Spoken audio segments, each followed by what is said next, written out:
If these 4 signs appear, the best chapter of your life is about to begin. And I want to start with something that most people in the middle of this particular moment in their lives are not being told. Something that would change the entire experience of it if they heard it clearly enough and early enough to actually help. The moment right before the best chapter of your life begins does not feel like anticipation. It does not feel like the calm before something wonderful. Does not feel like standing at the edge of something expansive with the wind at your back and the clear sense that what is coming is worth everything that preceded it.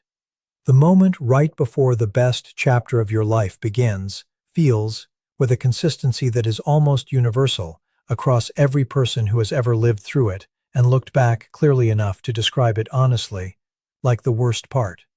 Like the lowest point. Like the place you were most convinced that whatever was coming next was not going to be better, but simply the continuation of everything that had already been so hard for so long. And the reason I need you to hear that before anything else is because if you are currently in that place, if you are currently somewhere between exhausted and broken, somewhere between holding on and letting go, somewhere that does not feel like the threshold of anything good, this episode was not made for you in the future, when things are better. It was made for you right now, in exactly the place you are standing. Because the 4 signs we are about to discuss are not signs that appear after the storm has passed. They are signs that appear inside it. They are the storm's way of telling you, in the only language a storm knows how to speak, that it is almost done. Stay with me. Because by the end of this conversation, you are going to look at the hardest things currently happening in your life with completely different eyes. Let's start with why most people miss these signs entirely, because that matters before we get to the signs themselves. The reason most people miss them is not inattention, not a failure of perception, not the kind of oversight that a different attitude or a more positive mindset could correct. The reason most people miss them is that these signs do not present themselves as signs of something good approaching. They present themselves as problems, as losses, as things going wrong in ways that feel significant and unwelcome, and frequently irreversible.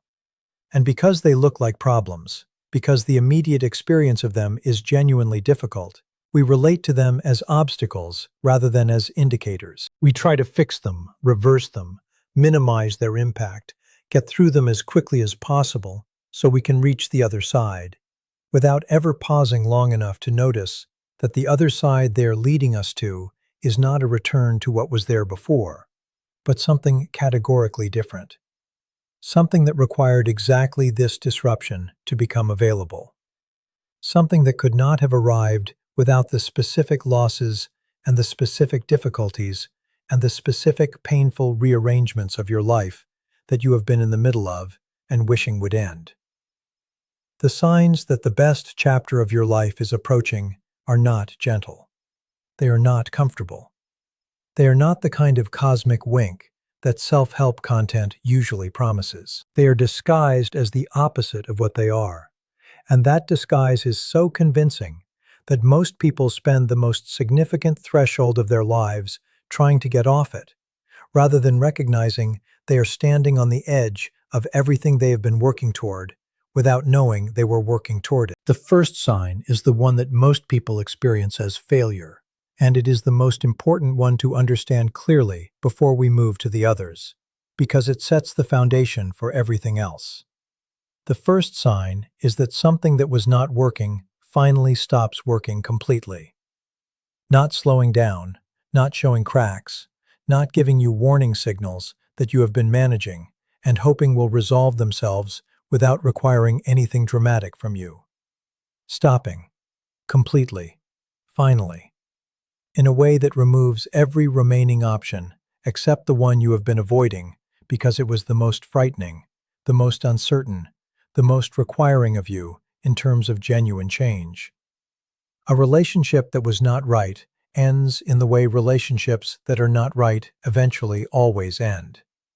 A career that was not yours finally makes it impossible for you to continue pretending it is. A version of yourself that you have been maintaining for other people's comfort becomes so costly to maintain that the maintenance simply gives out, not from a decision, but from an exhaustion so complete that the performance cannot continue, regardless of how much you would prefer it to. Something ends. Something you were still holding on to, even though the holding on was costing you more than the thing was worth, because the thing was familiar, and familiar, even when it is painful, has always felt safer than the unknown that ending it would open up. And now it is ended, not because you were ready, not because you had fully prepared yourself for the opening it creates, but because it was always going to end, and the timing of its ending, as inconvenient and unwelcome and painful as it feels in the immediate experience of it, is not random. It is the first sign. Here is why endings of this specific quality are the first sign, rather than simply losses to be grieved and moved past. In psychology, there is a concept called secondary gain, the hidden benefit that a problematic situation provides that makes it difficult to leave even when the leaving is clearly in your best interest. Secondary gain is why people stay in jobs they hate, relationships that diminish them, cities that no longer fit, identities they have outgrown. Not because they are stupid or without self-awareness, not because they don't know on some level that the situation is not serving them, but because the situation, however problematic, is providing something: familiarity, predictability, a defined role, the particular comfort of knowing what to expect, even when what to expect is not good. And as long as the secondary gain is sufficient, as long as the comfort of the familiar is outweighing the cost of the wrong fit, the ending will not come. The ending comes when the secondary gain finally runs out, when the familiarity stops being comforting enough to justify the cost, when the predictability of the wrong situation becomes less tolerable than the uncertainty of the right one, which hasn't arrived yet and can't be guaranteed and requires a leap that the secondary gain was always making it possible to avoid. The ending of something that was not working is therefore not a failure. It is the collapse of the last barrier between you and the next thing. It is the universe, or your own psychology, or simply the accumulated weight of reality doing what reality does when a situation has run its natural course, removing what was never going to take you where you needed to go, so that you have no choice but to find out where you actually need to go. And that finding out is terrifying. And it is also the first sign. The second sign is one that people almost universally misread as a symptom of something wrong with them, rather than something shifting toward something right. The second sign is that you become, for a period that can last weeks or months, genuinely uninterested in things that used to matter to you.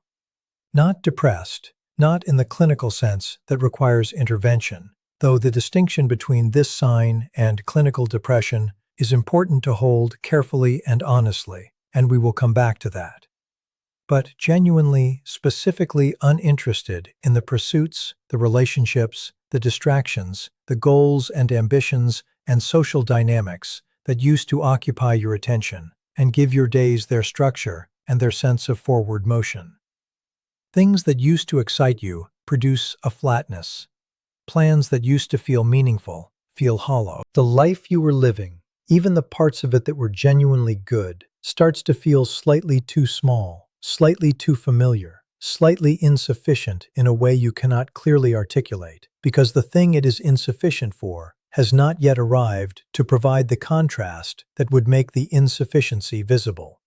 This flatness, this hollowing, this quiet withdrawal of investment from the current version of your life, this is not pathology, it is preparation. It is your psyche doing something that it does with remarkable consistency in the period immediately preceding a significant transition. It is withdrawing energy from what was in preparation for investing it in what is coming.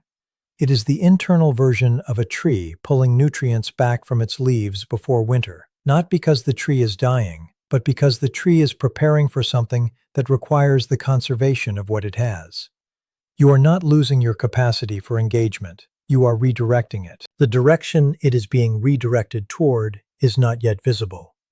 But the redirection itself, is the sign. Now here is where I need to pause and address the distinction I mentioned a moment ago, because this is a conversation I take seriously, and I am not willing to gloss over it in the interest of keeping the momentum of the episode. The flatness and disengagement of this second sign can look and feel very similar to the flatness and disengagement of clinical depression, and the difference between the two matters enormously for what you should do with the experience. The distinguishing quality, the one that most clearly separates preparatory withdrawal from depressive withdrawal, is the presence or absence of something underneath the flatness. Preparatory withdrawal has something underneath it, a low hum of restlessness, a sense of waiting that is uncomfortable but not hopeless, a quality of something gathering rather than something draining.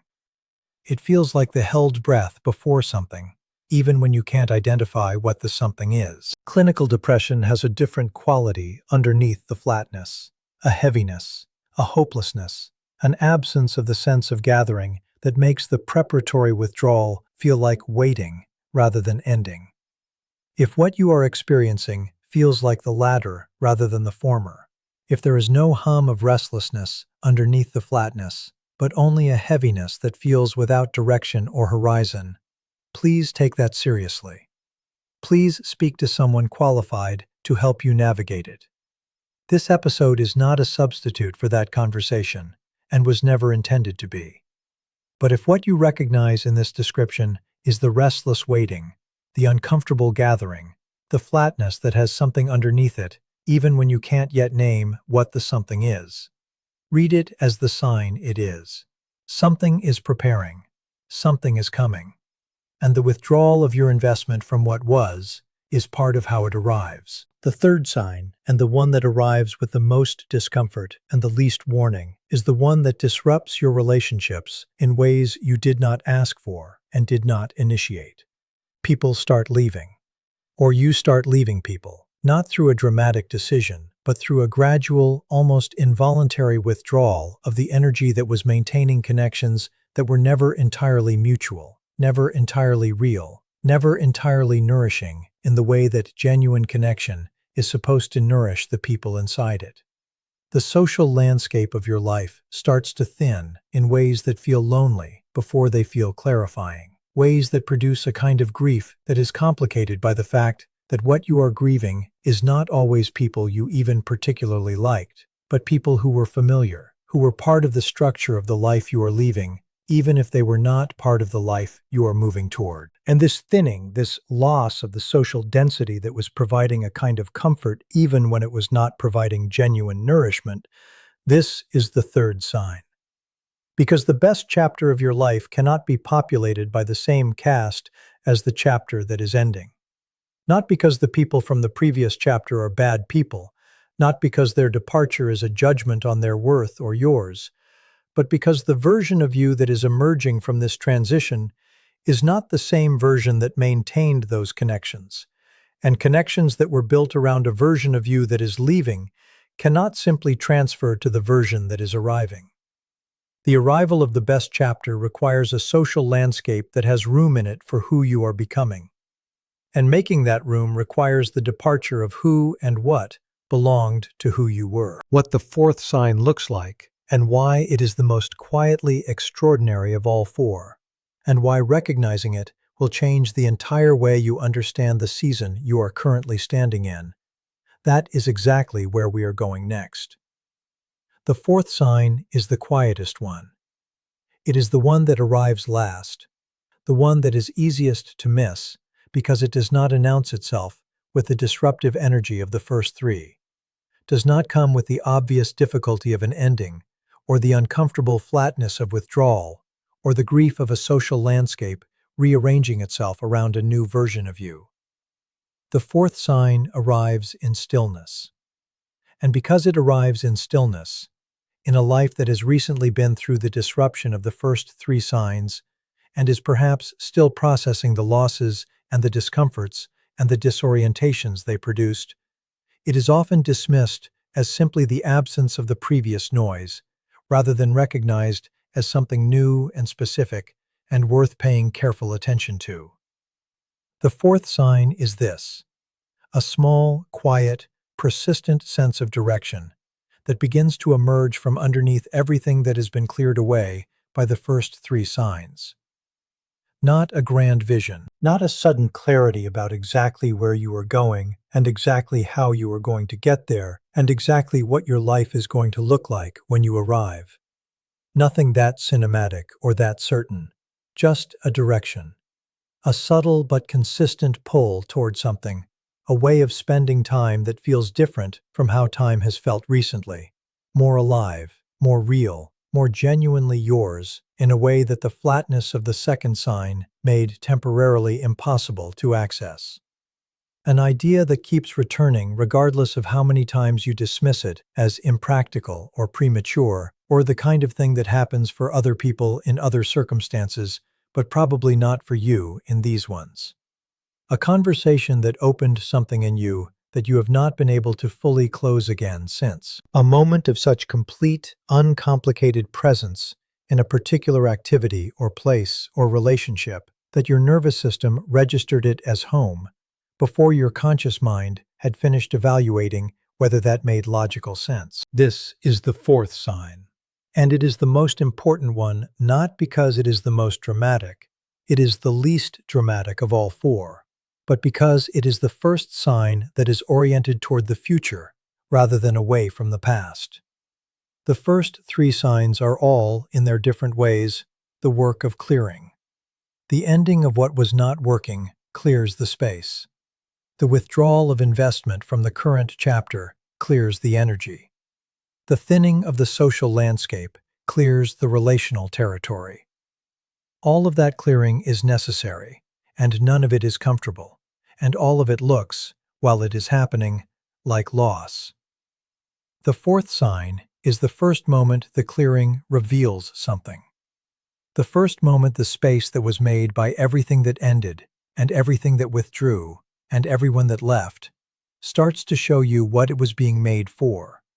And it arrives not as a certainty, but as a whisper, as the gentlest possible indication of a direction that your whole self, not just the thinking part, not just the part that makes decisions based on what makes logical sense, but the feeling part, the knowing part, the part that has been waiting through all three of the previous signs with a patience that you probably did not always credit it for, your whole self recognizes as true, as yours, as the thing that was always going to be the thing, if you could just get to the other side of enough of the other things that were in the way of it. Now let's talk about what you actually do with these four signs, because recognition without application is not enough. And this episode would be incomplete if it left you with the ability to identify where you are without giving you something useful to do from that identification. Because the temptation, when you recognize the signs, is to immediately try to accelerate the chapter they are pointing toward. To use the recognition of the direction the fourth sign is indicating to construct a plan, to set goals, to organize yourself toward the destination with the same purposeful forward motion that you bring to every other area of your life where you know where you are trying to go. And I want to be honest with you about this impulse because it comes from the right place,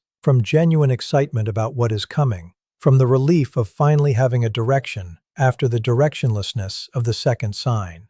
From the very human desire to have agency over the transition, rather than simply being carried by it. But the best chapter of your life is not something you can engineer your way into. It is something you have to grow into. And growing into it requires something that is almost the opposite of purposeful forward motion. It requires the willingness to be in the threshold for as long as the threshold requires, without forcing a door that is not yet fully open. The threshold is the technical term for exactly this, the space between what has ended and what has not yet begun. Psychologists and anthropologists who study life transitions use the word liminal to describe it, from the Latin word for threshold. And what they have consistently found in studying people moving through significant life transitions is that the quality of what emerges on the other side is directly related to the quality of presence the person brought to the liminal space itself. The people who rush through it, who use the first indication of a direction to immediately construct a destination and start moving toward it at full speed, frequently find themselves in a new chapter that is structurally similar to the one they left. Different in content, different in circumstance, but organized by the same underlying patterns, the same unexamined assumptions, the same ways of being in the world that produced the chapter that ended. Because those patterns were never given the liminal space they needed to be examined, they were carried, unexamined, from the ending into the beginning, and they reproduce themselves in the new context with a consistency that eventually makes the new chapter feel, in its deeper texture, uncomfortably like the old one. This is why so many people make the same relationships in different people, find the same dynamics in different jobs, reproduce the same difficulties in different circumstances. Not because they are doomed to repeat themselves, not because genuine change is impossible, but because they moved through the threshold too quickly to let the threshold do what thresholds are designed to do, which is not simply to connect two chapters, but to transform the person walking between them. So what does being genuinely present in the threshold actually look like?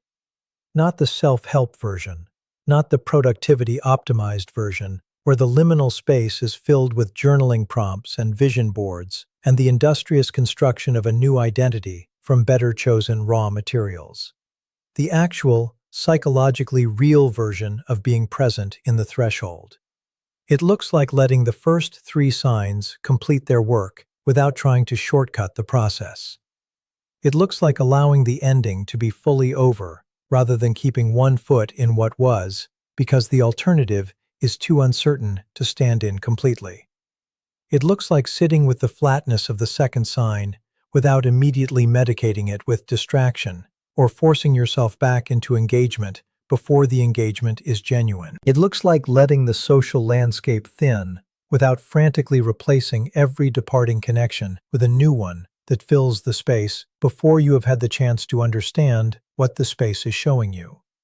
And it looks like treating the fourth sign, the quiet direction, the persistent whisper of something that feels like yours, with the particular reverence it deserves, which is not the reverence of immediately acting on it, but the reverence of listening to it carefully, of taking it seriously without grasping it desperately, of letting it inform your movement without becoming the thing you are racing toward in the same unconscious, unexamined way that you were once racing toward everything else. Because the best chapter of your life is not a destination.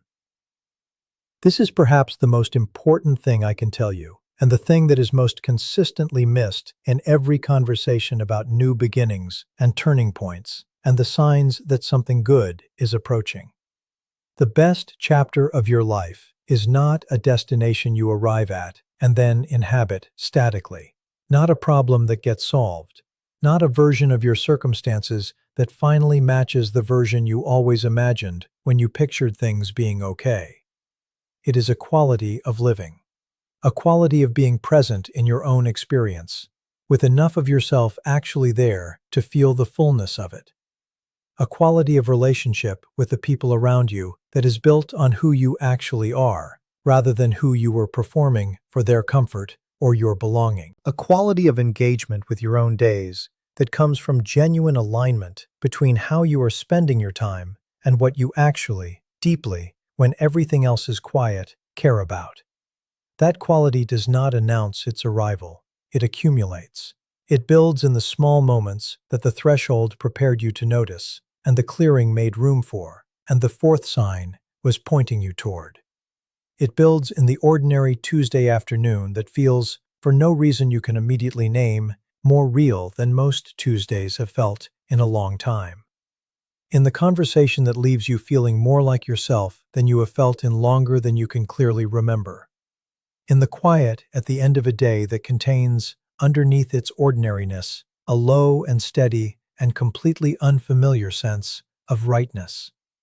That rightness is the chapter, not the dramatic beginning of it, not the moment you can point to and say, here, this is where it started. Just the quiet, accumulating, unmistakable sense that the life you are living is, finally and genuinely and without performance, yours. So if you are currently inside any of these four signs, if something in your life has recently ended in a way that felt like failure, if you are experiencing a flatness and disinterest that has worried you, if your social world is thinning in ways that feel lonely before they feel clarifying, or if there is a quiet direction beginning to emerge from underneath everything that has been cleared, I want you to hear this as clearly and as directly as I know how to say it. You are not at the end of something good. You are at the beginning of the best thing. The signs are not your life falling apart. They are your life reorganizing around a version of you that is more complete, more genuine, more fully present to your own experience than the version that entered the previous chapter. The difficulty is real. The loss is real. The discomfort of the threshold is real, and it deserves to be acknowledged rather than bypassed. But so is what is coming. And what is coming has been made possible by every single thing that has recently felt like it was going wrong. Every ending, every withdrawal, every departure, every moment of uncomfortable stillness in which the fourth sign arrived in a whisper rather than a shout, and you almost missed it, and then you didn't. That is the threshold doing its work. That is you, in the middle of everything that has been hard, being made ready. And ready, for the person standing in exactly the place you are standing, is closer than it has ever been.